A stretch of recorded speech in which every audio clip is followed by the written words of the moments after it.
아멘. 오늘 저는 사도행전 16장 19절에서 34절 말씀 중심으로 해서 예수 앞에 엎드리면 산다라는 제목으로 하나님 말씀을 증거하겠습니다. 지금 이제 5월달은 여러 가지 행사들이 많으니까 어저께가 어버이날이라서 그런지 차들이 그냥 엄청나게 많이 다니고 거리두기를 하고 해도 아마 식당마다 사람들이 많이 모였을 것 같아요.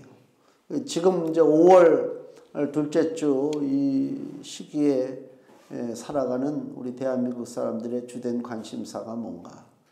대한민국 사람이 아니더라도 이 시대에 살아가는 우리들의 그 주요한 관심사가 뭐냐? 우리 대한민국 같은 경우는 특별히 부동산에 대한 관심이 너무 많고 늘 뉴스마다 끊이지 않고 또 주식 문제, 가상화폐, 그걸로다가 돈을 벌었다 잃었다 굉장하죠. 그러니까 하여튼 그런 문제들, 그 다음에 건강에 대한 문제, 교육에 대한 문제, 이런 것들이 아마 우리들이 일반적으로 가지고 있는 그런 주된 관심사가 아닌가. 근데 오늘 지금 본문 우리 사도행전 16장에 바로 2000년 전에 그 빌립보 감옥에서 벌어진 기적적인 사건이 있잖아요. 그러니까 바울과 실라가 복음을 전하다가 누명을 쓰고 감옥에 갇혔단 말이에요. 두드러 맞고 묶이고. 근데 밤에 바울과 실라가 하나님 앞에 기도하고 찬양할 때 지진이 나서 옥토가 움직이고 문이 열리고 묶인 것들이 풀어지고 이런 놀라운 기적적인 일들이 일어났어요. 이건 우리에게 뭘 보여주고자 하느냐? 많은 사람들이 그 시대를 살면서 자기도 모르게 휩쓸려 간다고요. 어떤 문제에 대해서. 부동산이면 부동산에 휩쓸려 가고, 우리 친구 따라 강남 간다고 세상 사람들이 다 한쪽으로 뛰어가면 나도 같이 뛰어야 될 것 같잖아요.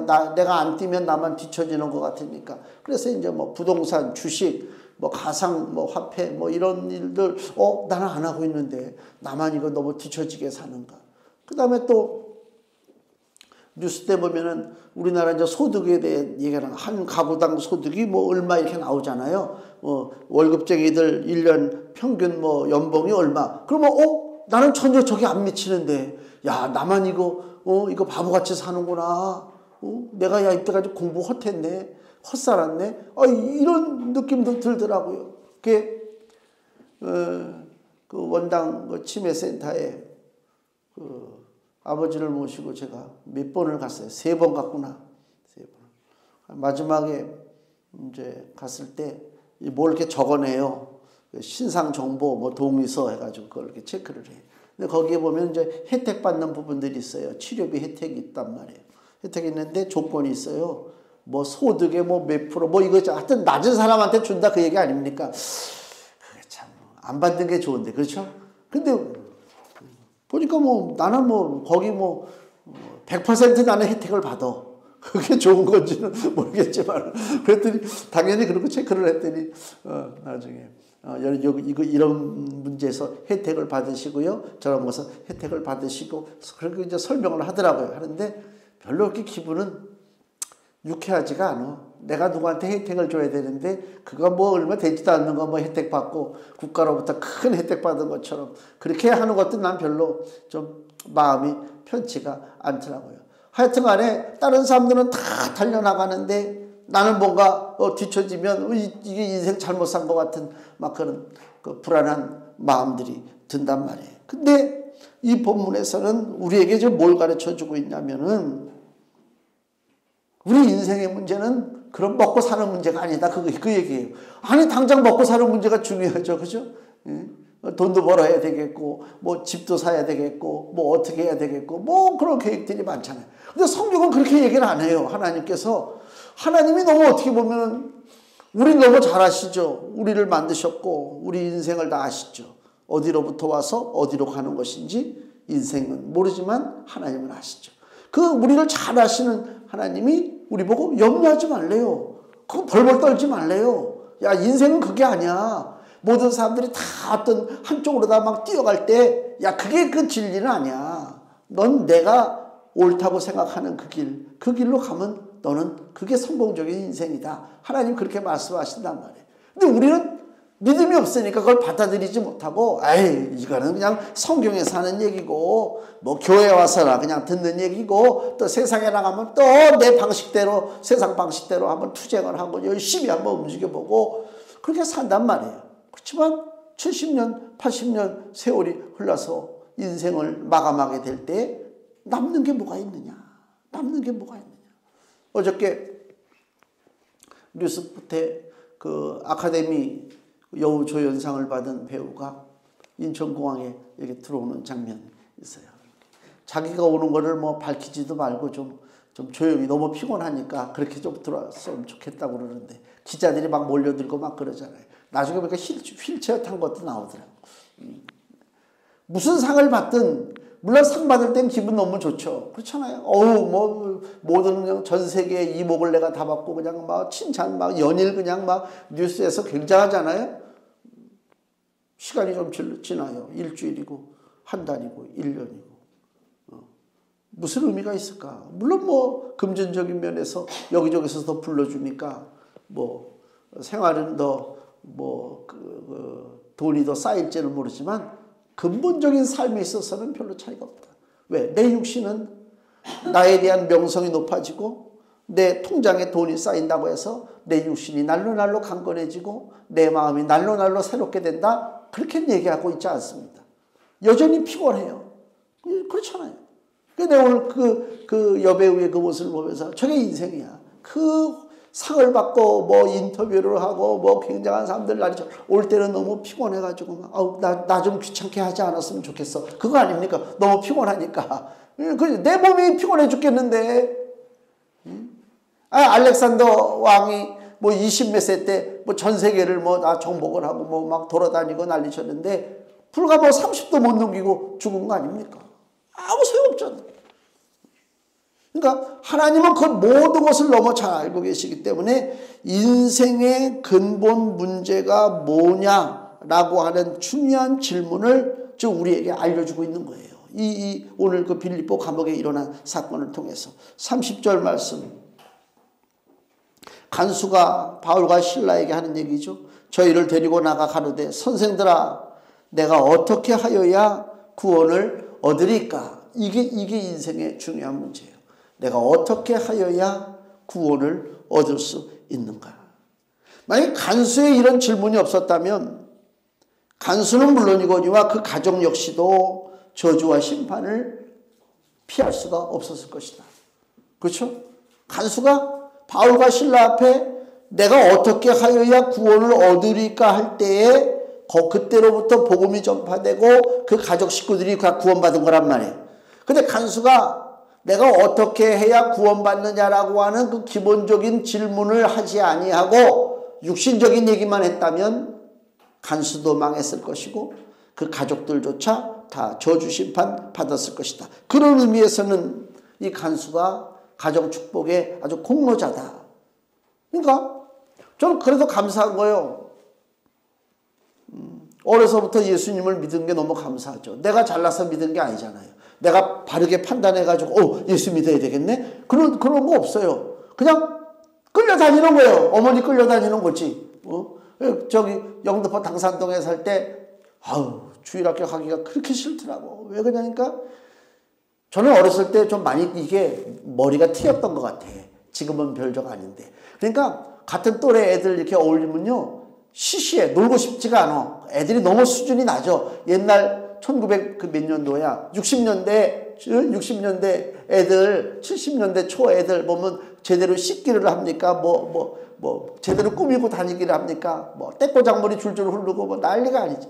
그 주일학교 가면 그냥 그 좁은 데 다닥다닥 앉아가지고 노래 부르고 막 무용하잖아요. 저는 국민학교 1학년 때도요, 앞에 나와서 노래 부르는데, 남자놈들이 앞에 세우고 노래 부르는데 막 이렇게 하고 막 노래 부르더라고.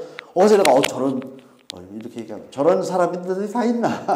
어떻게 저렇게 남자애들이 무용을 하면서 내가 국민학교 1학년 때도 그랬다니까. 남자면 남자답게 그래야지. 그러는데 주일학교 가니까 거기서 똑같이 이거 하고 있는 거야. 여학생이나 남학생이나 똑같이 무용을 가르치고. 너무너무 싫어 나 그런 게. 그래갖고 교회를 안 갔어요. 근데 그냥 안 갈 수는 없잖아. 집에서는 교회 가라고 헌금하라고 20원을 줬다고 나한테. 20원이면 많은 거예요. 다른 애들은 5원 헌금할 때 나는 20원을 헌금했다고. 그 20원을 가지고 딱 집에서 나와서 교회로 안 가고 만화가게로 가는 거야. 만화가게 가가지고 20원어치 만화면요 몇 시간 봅니다. 그래도 딱 정확히 예배 마치는 시간까지 만화를 딱 보고 딱 시침이 떼고 집에 가. 그러다가 어느 날 걸린 거야. 걸려가지고 주일날 개 끌려가듯이 내가 아주 저기 그 교회로 끌려갔어요. 응? 그래 거기 막 주일학교 애들 친구들 막 서 있는데 나를 막 두드러. 우리 어머니 성격 아시잖아요. 그게 참 나를 막 개 패듯이 패고 끌고 가가지고 나를 막 울면서 그 교회로 다 끌려가서 마당에다가 그 영등포 그 당일교회 있어요. 거기다 나를 마당에 확 집어넣고 우리 어머니 가. 나는 거기서 울고 있는 거야. 아우 쪽팔려 죽겠어. 내가 이게 그 전에 여학생들 앞에서 폼 좀 잡고 그랬는데 내가 두드러 맞고 울고 있으니까 그래 하여튼 그때부터 하여튼 교회는 안 빠졌어요. 열심히 가자마자 성경 시험 봤는데 뭐 우수상이라고 뭐 노트한 거 이렇게 받아가지고. 왜? 애들이 너무 못하니까 내가 잘한 게 아니고 그런 기억이 나요. 그래서 뭐가 중요하냐? 뭐가 중요하냐? 가정의 달에 그러니까 다른 거는 내가 부모님한테 뭐 이렇게 특별히 큰 영향을 받은 건 없고 그렇잖아요. 뭐 진짜 무슨 뭐 큰 재벌집에 태어난 것도 아니고 뭐 그런 건데 예수 그리스도를 믿는 부모님 밑에 태어난 것 자체는 벌써 축복이에요. 그거보다 큰 축복이 어딨어. 왜? 내가 방황할 일이 없어. 고민할 일이 없어. 중가운데 한 청년 아니면 장년 돼가지고 예수님을 믿는다? 틀림없이 고난과 환난을 겪고 난 다음에 그렇단 말이에요. 근데 모태신앙은요, 미리 예방주사 맞는 거하고 똑같아요. 그러니까 어린애들 아무것도 모르고 그냥 교회 와도 그게 축복이라니까. 뭐 들어서 깨닫고 배우고, 아이고, 그거는 어른들 시각이요. 내가 뭐 주일학교 가가지고 뭘 얼마나 깨달았겠어요? 뭘 얼마나 알아듣겠어요? 그 선생님들이 뭘 얼마나 잘 가르쳤겠어요? 그 당시에. 그래도, 나는 교회를 이제 안 나가면 안 되는구나. 그냥 가서 그냥 예수님 얘기하고 그냥. 그렇게 살았단 말이에요. 그러니까 그냥 그 일생에 뭐 그렇게 큰 적은 없지만 나는 교회를 벗어나지 않고 그냥 살아간다. 이게 은혜. 이거보다 더 큰 은혜가 어딨냐. 그게 우리들 마찬가지입니다. 우리 권사님들도 그렇고 집사님들도 그렇고 뭐 자식들한테 뭐 좀 남겨줘야 나중에 대접을 좀 받을 텐데 얘네들이 나 무시하지 않을 텐데 뭘 좀 남겨줘야 되는데 그럴 생각하지 마세요. 예수 믿는 것만 잘 믿으면요. 그게 끝이요. 그거보다 더 나은 거 없습니다. 착각들 하고 있다니까 남양유업 그 노인네 회장이 나와서 자기는 경영일선에서 물러나고 이 기업도 내 자식에게 물려주지 않겠다. 그러면서 막 울더라니까. 왜 우는 것 같아요? 이렇게 내가 힘들게 키웠는데 이것조차도 내 자식에게 마음대로 물려주지 못하는구나. 그러니까 얼마나 생각이 복잡한데 그 입장이 이해가 되더라고. 그렇게 고민하고 살 거 없어요. 바둥바둥 떨면서 뭐 남겨가지고 뭐 어떻게 좀 그렇게 생각할 거 없다니까. 예수 그리스도만 내가 온전히 믿고 있으면 돼. 왜? 누가 책임진다고요? 주님이 책임지잖아. 왜 믿지를 못해? 왜 주님을 믿지 못해? 자꾸만 내가 나서서 뭐 책임지려고 그래. 내가 보호하려고 그래. 천만의 말. 그렇게 어리석어. 자기 자신도 모르는데. 엄청난 일들이 우리하고 상관없이 벌어지고 있잖아요. 예수 믿고 사는 게 얼마나 축복이냐. 그래서 오늘 이 말씀을 통해서 선생들아 내가 어떻게 해야 구원을 얻을 수 있나 라고 할 때 내가 과연 그 길을 그럼 스스로 찾을 수 있는가. 영어 성경에 보니까 좀 그 미묘한 차이가 있어요. 우리가 이거 뭐 영어 강의는 아니지만 내가 어떻게 할까 하는 영어 표현이 What should I do가 있어요. What should I do? 그럼 내가 어떻게 할까? 이렇게 할까? 저렇게 할까? 이런 어떤 선택에 약간 좀 그런 뜻이 있거든요. 내가 어떻게 해야 되나? What should I do? 이래야 되는데 여기 영어 성경을 내가 딱 보니까 내가 어떻게 하여야 라고 할 때 What should I do가 아니고 What must I do 그래. must는 아주 강한 거예요. 반드시 해야 된다. 내가 반드시 해야 될 것이 무엇인가? 뭘 내가 이때까지 많은 일들을 하고 살았잖아요. 돈도 벌고 뭐 여러 가지 일도 하고 뭐 사람도 만나고 뭐 많은 활동을 했는데 그거 다 필요 없고 가장 반드시 안 하면 안 될 must 꼭 해야 될 일이 무엇인가? 즉 그걸 질문하고 있는 거예요. 이 간수가 그냥 교회 한번 그냥 나갈까요? 예수님 한번 믿어볼까요? 그런 무슨 뭐 선택의 문제, 뭐 이것도 100% 올인하는 것도 아니고 적당히 거리를 두고 그런 게 아니고 안 하면 죽어. 이건 안 하면 큰일 나는 일이야. 내가 무엇을 하여야? 그 질문의 의미가 그렇단 말이에요. 무엇을 해야 되겠느냐? 그럼 과연 내가 그럼 스스로 그럼 무엇을 또 할 수는 있느냐? 내가 내 스스로 내 의지를 가지고 자기 스스로 구원의 길을 찾으려고 하는 그 시도는 다 실패한다. 그걸 우리가 먼저 알아야 돼요. 우리 신앙은요. 여기까지 우리 2020년대까지 우리가 대한민국의 기독교가 들어와서 신앙생활 했잖아요. 다 자기 의지적으로 하고 자기 공로를 가지고 하는 모든 신앙의 행위는 다 실패한다 그 얘기요. 하나님이 인정하지 않는다. 왜? 하나님이 우리가 애쓰고 수고하고 노력하고 우리 공로를 통해서 뭔가를 얻는 것을 하나님이 인정하셨다면 구약의 출애굽기가 사라지는 거예요. 왜 사라지느냐? 구약의 출애굽기도 그렇고 레위기, 민수기, 신명기 모든 구약의 이야기들이 너희들이 스스로 해서는 아무것도 안 된다라고 하는 것을 우리에게 알려주는 것이다 그 얘기입니다. 스스로 해서는 아무것도 못해요. 이스라엘 백성들이 왜 광야에서 왜 열심히 안 했겠어요? 열심히 물 찾아다니고 열심히 무슨 생산활동을 하고 다 하려고 했겠지만은 그것으로 그 사람들이 산 것이 아니란 말이에요. 하나님의 은혜로 하늘에 이슬 같은 만나가 내리고 반석에서 물이 터져서 마실 생수를 공급해 주시는 하나님, 40년 동안 신었던 신발이 닳지 아니하고 의복이 헤어지지 아니하는 하나님의 보호하심이 계셨기 때문에 광야에서 이스라엘 백성들이 살았다 그 얘기예요. 뭘 스스로 해서 될 일이 아니니까요. 근데 저도 교회 다니면서 뭘 해야 되는 걸로 알았어요. 목사님도 그렇게 말했어요. 그래서 무슨 기간, 무슨 절기가 되고, 뭐, 추수감사절, 뭐, 성탄절, 뭐, 부활절 되면 뭔가 해야 되는 걸로 생각했다니까. 뭘 막 내가 짊어져야 되는 걸로 생각했다니까. 21일 기도회, 무슨 다니엘 기도회, 무슨 겟세마네 기도회, 금식 기도회, 뭐, 무슨 기도회, 그냥 막 기도회로 모여서 막 부르짖고 난리치고, 막, 그래야 뭔가 된다라고 생각을 했다고요. 그렇게 될 것 같으면야 벌써 뭔 일이 됐겠지. 그게 아니에요, 신앙은. 우리 공로로 이루어질 수 있는 것이 아무것도 없어요. 인간의 행위는 아무리 도덕적이고 아무리 철학적이고 아무리 종교적으로 한들 인간의 행위를 할 수 있는 그 행위의 주체, 이 몸뚱아리란 말이에요. 인간의 행위의 주체, 이 육신은 이미 하나님으로부터 사망 판결을 받았어요. 아담에게 하나님 뭐라고 그러셔요? 창세기 3장에 보니까 너는 흑이니 어디로 돌아가라? 흙으로 돌아가라. 왜 흙으로 돌아가라 그랬어요? 시컷 아담을 흙에서 만들었어요. 아담을 만들었다고 하나님과 영원히 살려고 만들었다니까. 근데 그 영원히 살 존재 아담에게 하나님께서 너 영원히 살 수 없어. 넌 흙이니까 흙으로 돌아가 그랬다고. 죄를 졌기 때문에.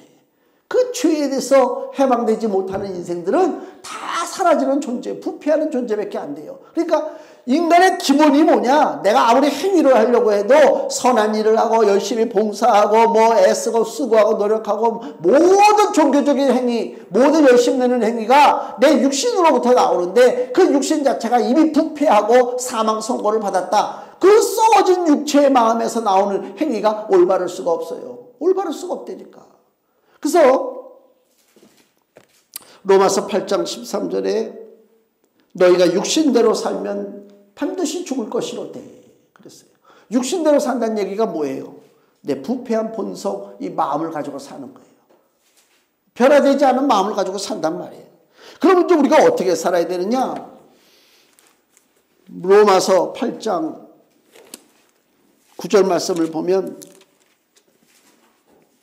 만일 너희 속에 하나님의 영이 거하시면 너희가 육신에 있지 아니하고 영에 있나니 누구든지 그리스도의 영이 없으면 그리스도의 사람이 아니라. 다시 한번 보시면요. 우리 육신은 다 죽게 돼 있어요. 이미 심판받았단 말이에요. 사망의 심판받았단 말이에요.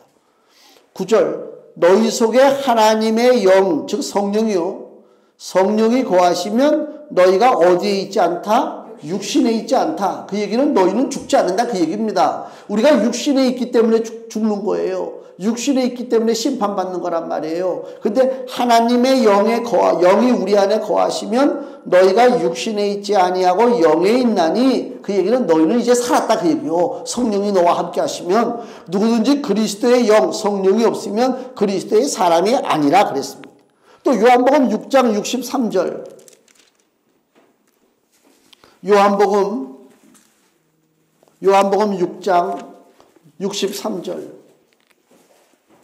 예수께서 말씀하기를 살리는 것은 영이니 육은 무익하니라.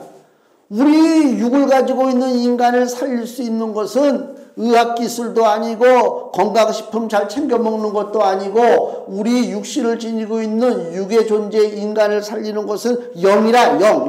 영이 뭐라고요? 성령, 그리스도의 영이란 말이에요. 근데 살리는 것은 영이니 육은 무익하니라. 여기서 육이 무익하다고 할 때는 뭐예요? 우리의 부패한 마음이요, 변화되지 않은 마음이란 말. 구원받지 못한 상태. 육은 무익해요. 왜? 사망이니까 흙으로 돌아갈 수밖에 없죠. 예수님 말씀이 내가 너희에게 이른 말이 영이요 생명이라. 예수님의 말씀이 영이래요. 성령의 역사는 말씀을 통해서 일어난단 말이에요. 내가 너희에게 이루는 것이 영이요 생명이라. 주의 말씀을 내가 받아들이고 아멘할 때에 그것이 내 안에 들어가서 나를 살린다 그 얘기입니다. 이게 생명이 된다 그 얘기입니다. 근데 또 요한복음 14장 6절을 보세요. 14장 6절. 예수께서 가라사대 내가 곧 길이요 진리요 생명이니. 더 구체적으로 예수님이 말씀하는 거예요. 지금 살리는 것은 영이니 육은 무익하다 말씀하시면서, 자, 그 영이 누구냐? 예수께서 가라사대 내가 곧 길이요 진리요 생명. 예수님이 생명이요, 예수님이 영이란 말입니다. 영으로 우리 가운데 성령으로 오시잖아요. 나로 말미암지 않고는 아버지께로 올 자가 없느니라. 다른 말로 하면 내가 어떻게 해야 구원을 얻겠느냐라고 하는 질문을 할 때에 내가 행동할 수 있는 것이 아니라 내가 주님을 찾아가서 만나는 게 아니라니까요. 근본 생각을 바꿔야 돼요. 내가 주님을 찾아가서 주님의 옷자락을 붙잡고 주님을 만나는 게 아니고 하나님의 아들이신 주님이 나에게 오신 거예요. 내가 길을 못 찾으니까. 우린 못 찾아요. 왜? 이미 육신적으로 사망 선고를 받고 영적으로다가 흑암 가운데 살아가는 인생들이 생명의 길을 찾을 수 있습니까? 못 찾아요. 공부 많이 한다고 찾습니까? 산속에서 동굴 파놓고 거기서 몇 날 며칠 돛 닦는다고 그 생명의 길을 찾을 수 있습니까? 못 찾아요. 못 찾기 때문에 어떤 일이 벌어지느냐? 하나님의 아들 예수가 직접 이 땅에 오셨다, 우리 가운데. 그래서 내가 곧 길이요 진리요 생명이라 예수님이 우리에게 오셨단 말입니다. 그러니까 우리가 믿는다고 하는 것은 우리 육신적인 행동이 하나도 없어요. 내 공로가 없어요. 그래서 우리가 믿음은 뭐로 받아요? 은혜로 인하여 구원을 얻었다. 그래요. 은혜로. 은혜가 무엇입니까? 주님이 나에게 찾아오는 것이 은혜라. 그래요. 그걸 우리가 알아야 된단 말이에요. 그러니까 뭐 활동한다고 막 활동 많이 하면 막 뿌듯하잖아요. 뭔가 일을 이룬 것 같고 교회 내에서. 그 전에 교회 여전도 애들 보면은 막 일 많이 한다고 막 심지어는 뭐 하여튼 일을 많이 해서 미역도 갖다 팔고 설탕도 갖다 팔고 꿀도 갖다 팔고 그런 거 많이 했단 말이에요. 그리고 막 하면 막 뭐가 뿌듯하잖아요. 그리고 막 그 모험돈으로다 건축공금 들이고 나면 막 야, 주의 교회 큰일 난 것 같잖아요. 하나님은 그렇게 안 보신다니까. 물론 그것도 좋죠. 교회의 유익을 위해서는. 그러나 구원과는 상관없다. 구원과는 상관없는 것이다. 그걸 잘못 오해하면 그렇게 해야 구원에 이르고 하나님의 은혜를 받을 줄로 알면 그것이 정말 잘못된 것이다. 그럼 우리가 뭘 해야 되느냐? 본문의 31절 말씀 가로되 주 예수를 믿으라. 그리하면 너와 네 집이 구원을 얻으리라. 예수님을 믿는 거다. 그 얘기입니다. 예수님을 믿는 거다. 그 구원에 있어서 구원에 대한 그 멋진 장면을 우리에게 보여주는 사건이 뭐냐면 요나 선지자 있잖아요. 요나가 그 니느웨 선교하라고 하는 주님의 말씀을 거역하고 다시스로 가다가 풍랑을 만났잖아요. 요나 선지자가. 그래서 풍랑 만났는데 풍랑의 원인이 누구냐? 선원들이 제비를 뽑아보니까 요나가 거기 걸렸다고. 그래서 요나를 들어다가 풍랑 엄청나게 심하게 있는 그 바다에다가 요나를 던져버렸잖아요. 근데 어떻게 돼요? 물고기가 기다리고 있다가 요나를 생겼다고. 차라리 죽었으면 편한데. 그렇잖아. 어차피 죽을 거라면 빨리 죽으면 됐는데, 물고기 뱃속에 들어갔어. 이게 죽는 것보다 더 고통이요. 그게. 물고기 뱃속에서 뭘 합니까? 사람들이, 야, 진짜 물고기 뱃속에 사람이 들어가냐, 안 들어가냐, 그따위 논제 가지고 떠들지 말란 말이야. 성경을 그렇게 보면 안 된단 말이야. 물고기 뱃속에 들어가, 누구도 겪어보지 못한 일을 지금 요나가 겪는 거예요. 왜요? 우리들에게 보여주려고. 하나님께서 보여주시려고. 요나가 물고기 뱃속에 들어갔어요. 어떤 일이 벌어져요?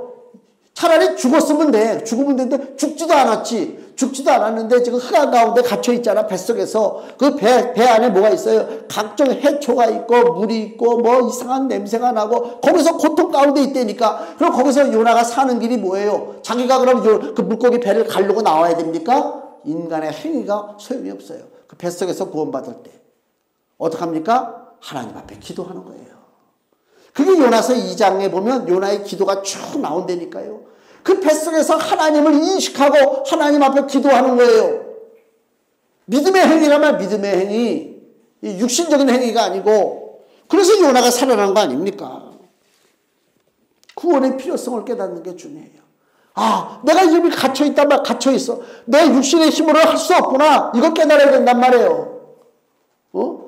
자기 육신의 힘으로 할 수 있다고 생각하는 한은 하나님 만나지 않습니다.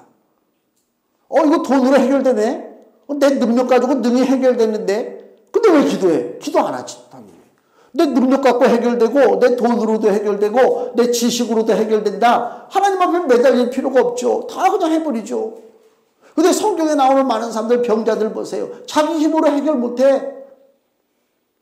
그 주님이 결국 찾아오셔야 주님이 해결해 주시고. 요나도 자기 힘으로 구원받을 수 없습니다. 내 힘으로 안 되는구나. 하나님, 내가 이제 하나님을 찾습니다. 내가 하나님 앞에 내 생명을 걸고 하나님이 나를 구원해 주신 줄로 내가 믿고 하나님을 의지합니다. 요나가 그렇게 자기 육신의 행위를 포기하고 믿음으로 하나님을 영접할 때, 그때 하나님께서 뱃속에서 요나를 끄집어내잖아요. 이게 바로 구원이란 말이에요. 내 힘 갖고 되는 게 아니다. 그렇죠? 그 얘기입니다.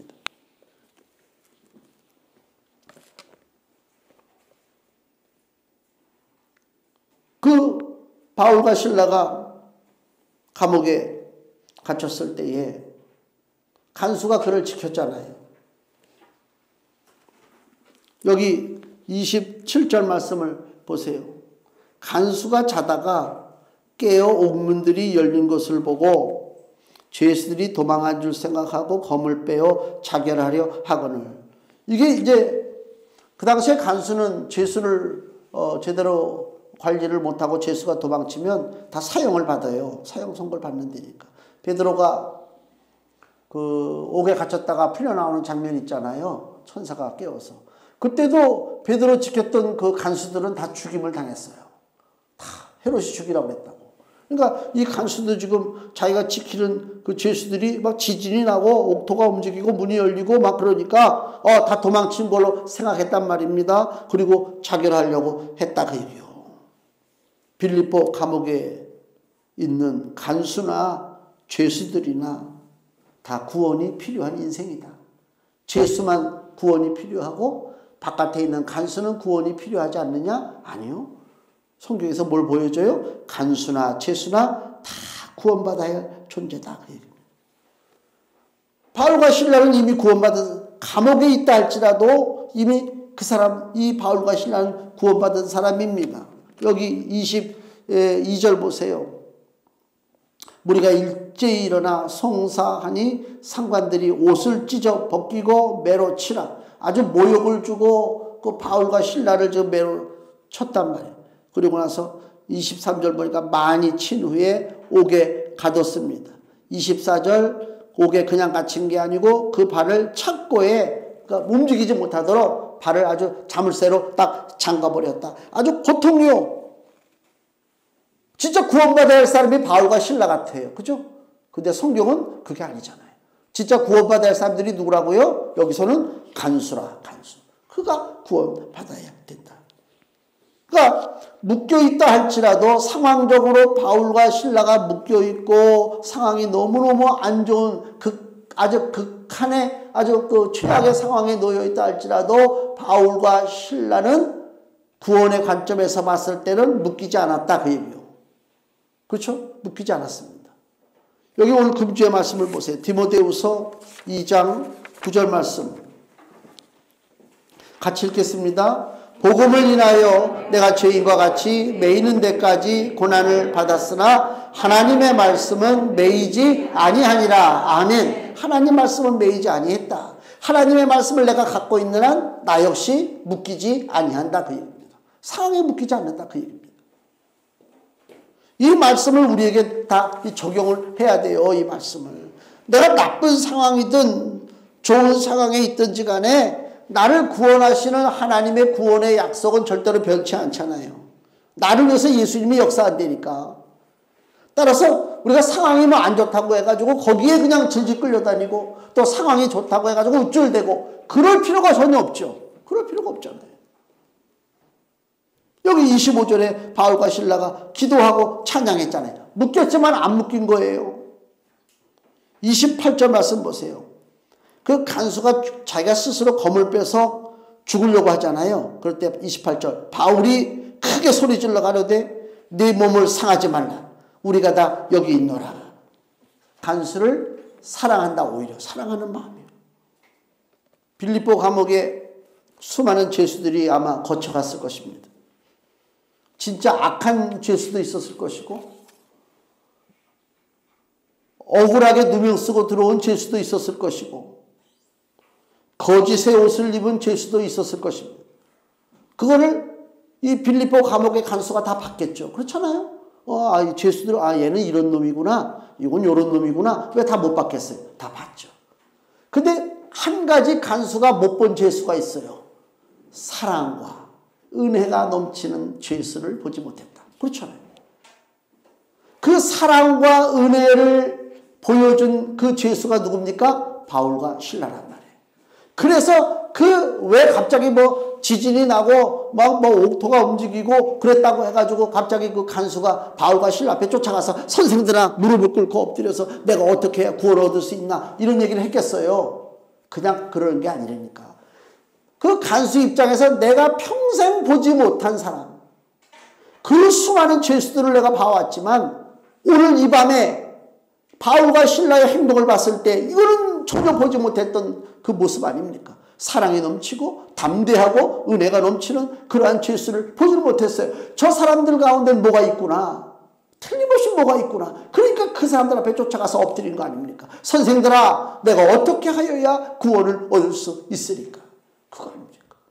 그러니까 믿음의 사람들이 어떤 행동을 하느냐에 따라서 그 앞에 있는 사람에게 구원의 기회를 제공해 줄 수가 있고 제공하지 못할 때도 있어요. 당연히 구원받아야 할 사람인데 나의 잘못된 신앙의 태도를 통해서 그 사람에게 구원의 기회를 주어주지 못한다면 이건 내가 심판받지, 내가 책망받을 수밖에 없단 말이에요. 이 조심해야 되는 거예요. 그래서 간수가 생전 보지 못한 이 은혜롭고 사랑 많고 담대한 죄수를 봐서 그 앞에 엎드렸다 그 얘기입니다. 그들 앞에 바울과 실라 앞에 간수가 엎드렸다는 얘기는 그 엎드리는 순간은 그 간수 앞에는 누가 있는 거야? 내가 그 간수가 엎드리는 순간 바울과 실라가 그 앞에 있는 것이 아니라 영적으로 봤을 때는 간수가 그들 앞에 엎드리는 순간 그 앞에 우리 주 예수 그리스도께서 계신 줄로 믿습니다. 그거예요. 내가 아무도 없는 교회 나와서 하나님 앞에 기도하는 그 순간 누가 계시다고요? 그 예수 그리스도 나의 주님께서 그 앞에 계신단 말이에요. 그러니까 분명히 이 간수 입장에서는 자기는 바울과 실라 앞에 엎드렸지만은 실상 그의 간구를 들으시는 분은 누구라고요? 주 예수 그리스도란 말이에요. 구원의 문이 열렸어요. 그리고 마지막으로 34절에 저희를 데리고 즉 바울과 실라 데리고 자기 집에 올라가서 음식을 차려주고 저와 온 집이 하나님을 믿었으므로 크게 기뻐하니라. 온 집이 하나님을 믿었습니다. 간수는 자기 역할을 감당했습니다. 너무너무 감사하잖아요. 그 순간의 차이입니다. 간수가 그때 만약에 저거 좀 특별한 죄수들인데 애들이 보통 내기가 아니네. 좀 알아봐야 되겠네. 해가지고 비신앙적인 태도, 도전적인 태도로 바울과 실라를 대했더라면 구원의 역사가 벌어지지 않았을 것입니다. 근데 어떻게 했다고요? 엎드렸다는 것입니다. 우리도 마찬가지입니다. 우리는 다 구원받은 사람들입니다. 그렇죠? 그러니까 난 이제 끝났네. 구원받았으니까 더 이상 아무것도 할 일이 없네. 그건 오산이요. 오산이요. 구원받았지만 주님의 뜻 가운데 서서 이 땅에서 우리가 해야 할 일들이 너무나 많습니다. 그러지 못할 때 환란이 오고 그러지 못할 때 문제점이 우리 인생 속에 드러나게 돼 있다. 그럼 우리는 어떻게 이 문제가 많은, 이 고난이 많은 세상 속에서 우리는 어떤 자세를 가지고 살아야 되느냐? 엎드려야 된다. 주님 앞에 엎드려야 되는 것입니다. 내가 주인 노릇하며 살지 마세요. 내가 잘났다고 그러면 안 된다.